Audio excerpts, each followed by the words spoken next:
Oiê, eu sou a Jaque, sou artista têxtil e também professora de bordado livre. E hoje você vai descobrir tudo o que você precisa saber para começar a bordar. Eu vou fazer uma série aqui no canal onde eu vou te ensinar a fazer essa bandeira de pontos aqui. Olha só, são 9 pontos básicos do bordado livre para você começar a sua jornada do absoluto zero. Então, se você ainda não é inscrita no canal, já se inscreve aqui embaixo para não perder nenhum vídeo. Nessa nossa primeira aula, eu vou te mostrar os materiais que você precisa para começar e como passar a ilustração, que na verdade é mais conhecida como risco, para o tecido. Bora lá?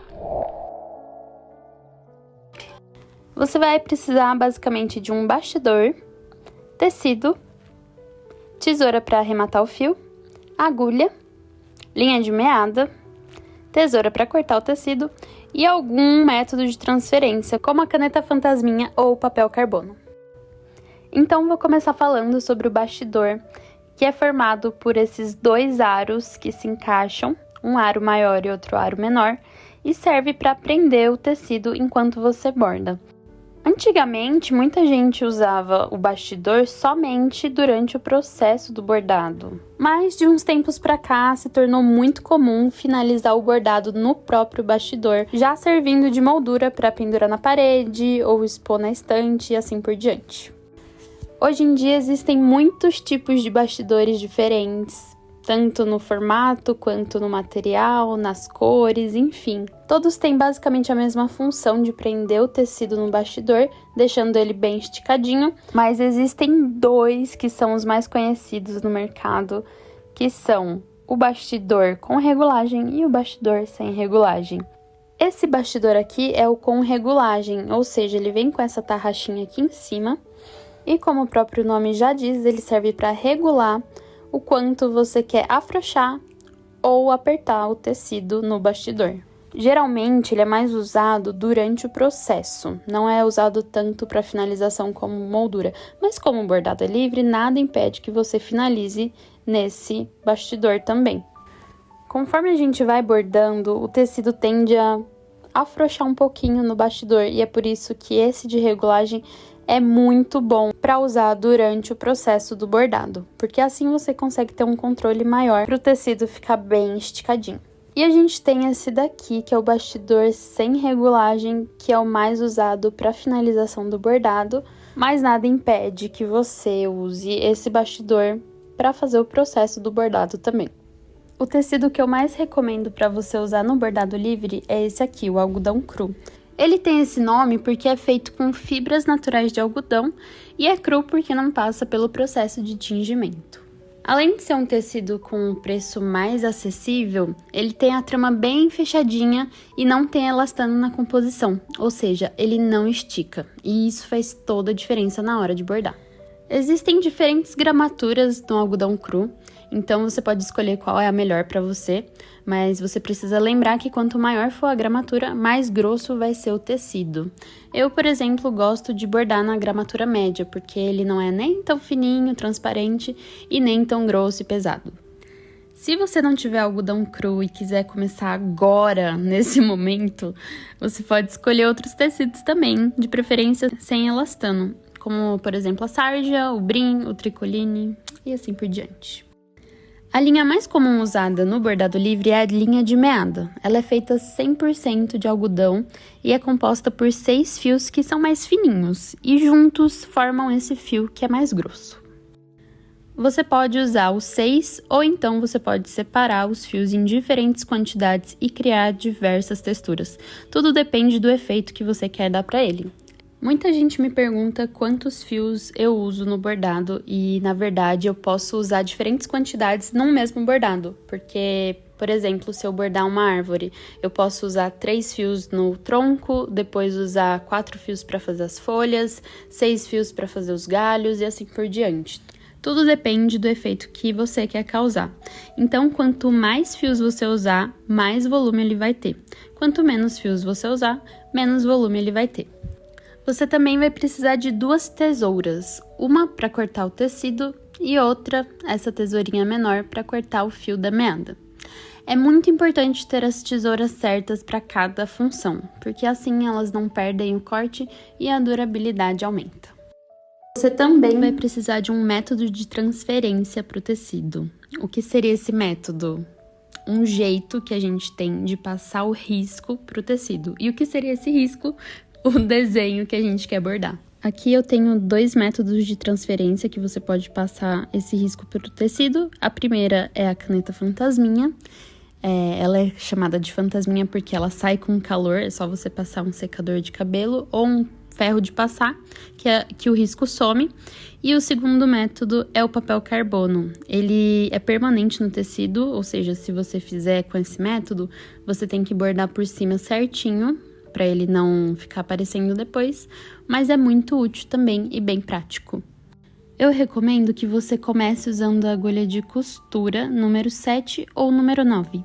Sim, agulha de costura, porque como a trama do algodão cru é mais fechadinha, ou seja, tem menos espaço para a agulha passar, se você usar a agulha de bordado, ela pode fazer uns buraquinhos maiores na trama e isso pode deixar seu bordado mais esburacado. Por isso, a melhor opção é usar uma agulha de costura, porque ela tem a pontinha mais afiada e vai entrar com mais facilidade no tecido. O primeiro método é o do papel carbono. Então, eu coloco meu tecido numa superfície, pode ser na mesa, na escrivaninha, onde você preferir, prendo bem com fita crepe, coloco o papel carbono com a parte da tinta para baixo, prendo com fita crepe também, e por fim coloco o meu risco, que é o desenho que eu quero bordar, por cima do papel carbono. Aqui eu tô usando a régua para auxiliar no meu risco, para ele ficar bem certinho.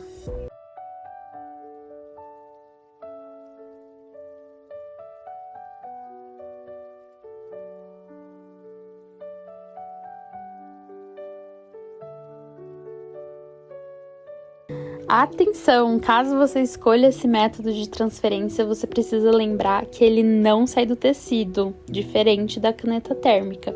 Então, você precisa bordar certinho em cima do risco, para depois não ficar com o risco aparecendo. O outro método é a caneta térmica, mais conhecida como caneta fantasminha, porque ela sai com calor quando você passa um secador de cabelo ou um ferro de passar. E aqui eu tô mostrando para vocês como improvisar uma mesa de luz para você passar o seu risco pro tecido. Então eu liguei a lanterna do celular e coloquei embaixo de uma vasilha de vidro, o famoso Pirex. Então eu coloco meu risco em cima dessa vasilha, é muito importante que ela seja transparente, para a luz poder passar de um lado para o outro e você conseguir enxergar o risco através do tecido. Vou prender com fita crepe dos 2 lados também, para não ter o perigo do risco se mexer e acabar ficando torto no tecido.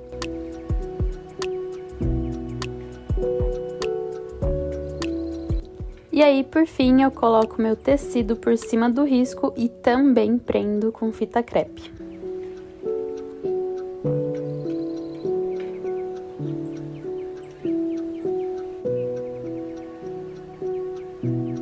Assim, você vai conseguir enxergar o risco através do tecido e vai poder contornar com a caneta fantasminha.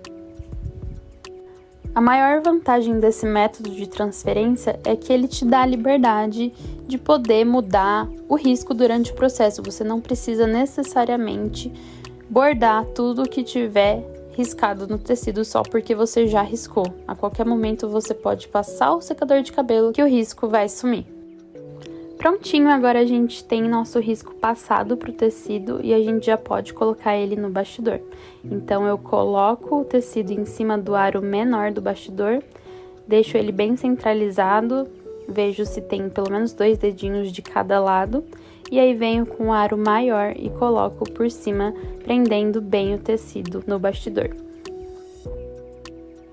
Para deixar o tecido com aquele aspecto de pandeirinho, ou seja, bem esticadinho no bastidor, a gente pode fazer isso aqui com os dedos. Depois de ter colocado o tecido no bastidor, a gente vai segurar com uma mão o bastidor, fazendo força para baixo, e com a outra mão a gente vai puxar para o sentido contrário, ou seja, para cima. Assim a gente vai deixar o tecido bem esticadinho para a gente bordar. E tem também a terceira forma, que foi como eu fiz. Eu imprimi o risco direto no tecido. Vou deixar o link aqui na descrição e também no comentário fixado de um vídeo onde eu ensino como fazer esse processo, caso você se interesse. Porque dessa forma que eu fiz, o risco fica bem perfeitinho no tecido. Essa aqui é a linha de meada e ela já tá enrolada na plaquinha, mas ela vem assim, desse jeito, que você pode ver. E aí, quando você pega a meada, você vai ver que ela tem duas pontas, tá vendo? Dois ladinhos. Qual desses eu devo puxar? Então, você vai escolher um lado pra puxar, pode ser qualquer um deles. E aí, se você notar que a linha enroscou, não tá deslizando, sabe? Que ela repuxa desse jeito, esse é o lado errado. Então, esquece ele e bora puxar o outro lado. Tá vendo que ele desliza muito mais fácil sem embolar? Pois é, esse é o lado certo. E agora você vai puxar essa linha desse jeito aqui pra lateral do seu corpo e esticar seu braço. Esse tamanho é ideal para o fio não ficar muito comprido, enroscando ou dando nó toda hora. No primeiro vídeo aqui do canal, eu mostrei para vocês que a agulha de bordado ela tem a ponta mais arredondada e funciona melhor em tecidos que têm a trama mais aberta. Como o algodão cru, que é o mais usado no bordado livre, tem a trama mais fechadinha, esse tipo de agulha com a ponta maior e mais arredondada não é tão indicada assim, porque ela faz uns furinhos maiores na trama. É errado? Não. Mas a mais comum é essa daqui de costura, porque ela tem a pontinha mais afiada e perfura melhor o tecido. Eu indico que você use a agulha de costura número 7 ou número 9. Lembrando que quanto maior a numeração da agulha, menor e mais afiada ela é. E quanto menor for a numeração da agulha, mais grossa e arredondada ela é. Bom, agora que você já tá com a sua agulha e sua linha de meada em mãos, vamos lá aprender a separar os fios da meada. A meada vem com 6 fios mais finos que formam esse fio mais grosso. E é justamente por isso que a meada tem esse nome, porque ela tem meia dúzia de fios. Comenta aqui embaixo se você já sabia dessa. Para separar esses fios, você só precisa dar leves batidinhas com o seu dedo para eles se separarem e você poder puxar. E aí, com uma mão você vai segurar essa linha e com a outra você vai puxar um fio de cada vez, até formar a quantidade de fios que você quiser para o seu bordado. É interessante puxar sempre um fio de cada vez, por mais que você vá usar 2, 3, 4, puxa um de cada vez para não correr o risco de embolar e assim ficar mais organizado. Depois é só você juntar a quantidade que você quer e colocar na agulha. Aqui então eu já separei meus 3 fios e vou juntar todos eles para formar um único fio.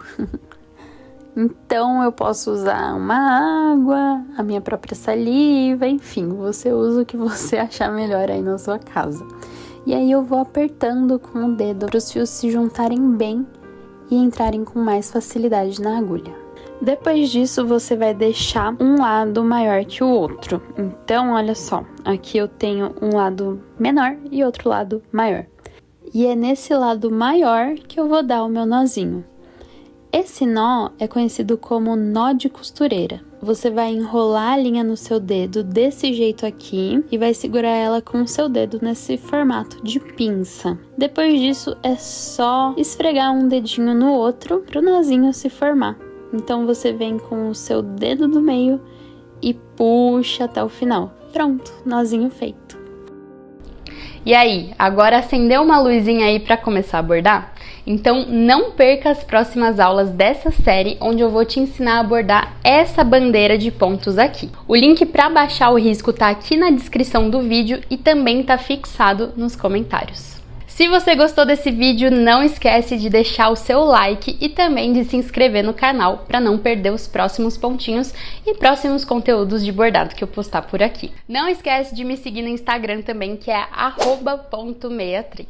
Um grande beijo e até o próximo vídeo.